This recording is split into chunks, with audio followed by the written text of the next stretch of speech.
mantakin mo. Ang kaso ni Bantag, yung kinakaso, yung kino-complain sa kanya, tungkol sa pagkapatay ni Percy Lapid.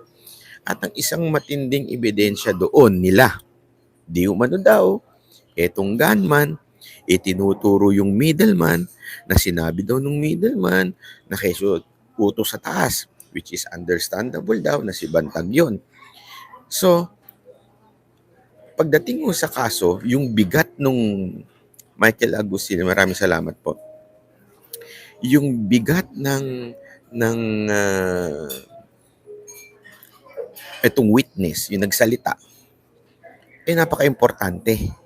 At yung nagsalita, yung nag-ano po no, nag-witness, itong gunman, di umano.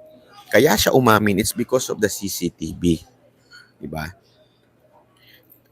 So, ibig sabihin po, napaka-importante nung CCTV na yon sa bigat ng kaso ni Bantag.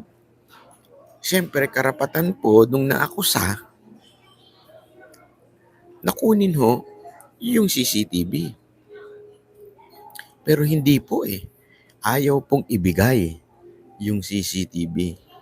Ha?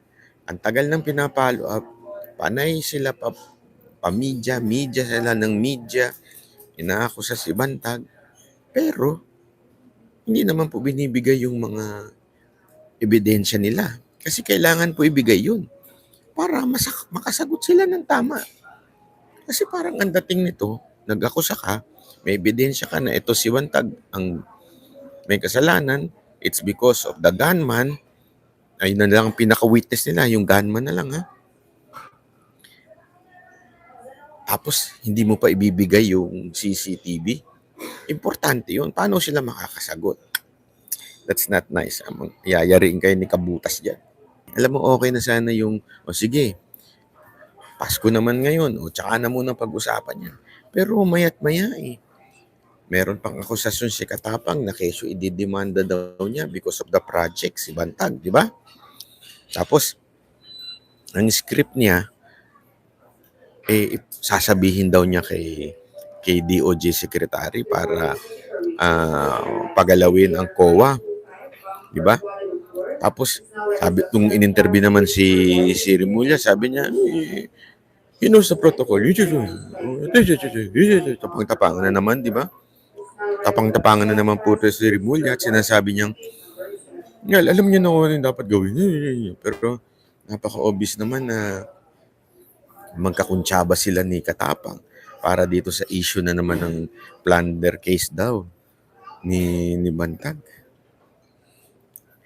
Tapos, eto sigurado ako susunod na namang script nila sa media. Dapat harapin lang niya sa kaso yan. Dapat harapin ni Bantag yung kaso na plunder case. Hindi pa nga na haharapin na kagad. Sigurado tayo. Itong si Katapang ganun-ganun yung mukha ganun-ganun yung mukha ni Katapang. Parang natatay na naman Itong si Bantag, kailangan kasuhan to ng plunder case kasi hindi naman naayos. Ganun mukha nun Ito si Katapang. Uy, Katapang, magpasko ka naman. Talagang mayat-maya, nagpapamedya ka para banatan to si Bantag. Ito si Katapang. Anak ng weting, Paskong-Pasko Ang dami mo ini-invento dyan. Alam mo, maganda niyang kasuhan na lang. Ang matapos na, kasuhan mo na si Bantag sa ombudsman. Ang dami mong satsat. Daig mo pa ang ituloy. Daig mo pa ang mga putak ng mga nagger na asawa walang biro, Katapang. Yung style mo parang nagger na asawa na yung putak ng putak. Si Bantag plunder case siguro ito. Hindi ko nga alam kung ba. Alam mo,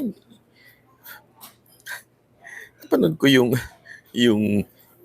ito walang biro to napanood ko yung kanyang Senate hearing na si Barado siya kay Cayetano sa Senate hearing. Napanood niyo yun? Panoorin niyo yun. Sinare ko yun Itsura ni Katapang doon. Ang layo ngayon.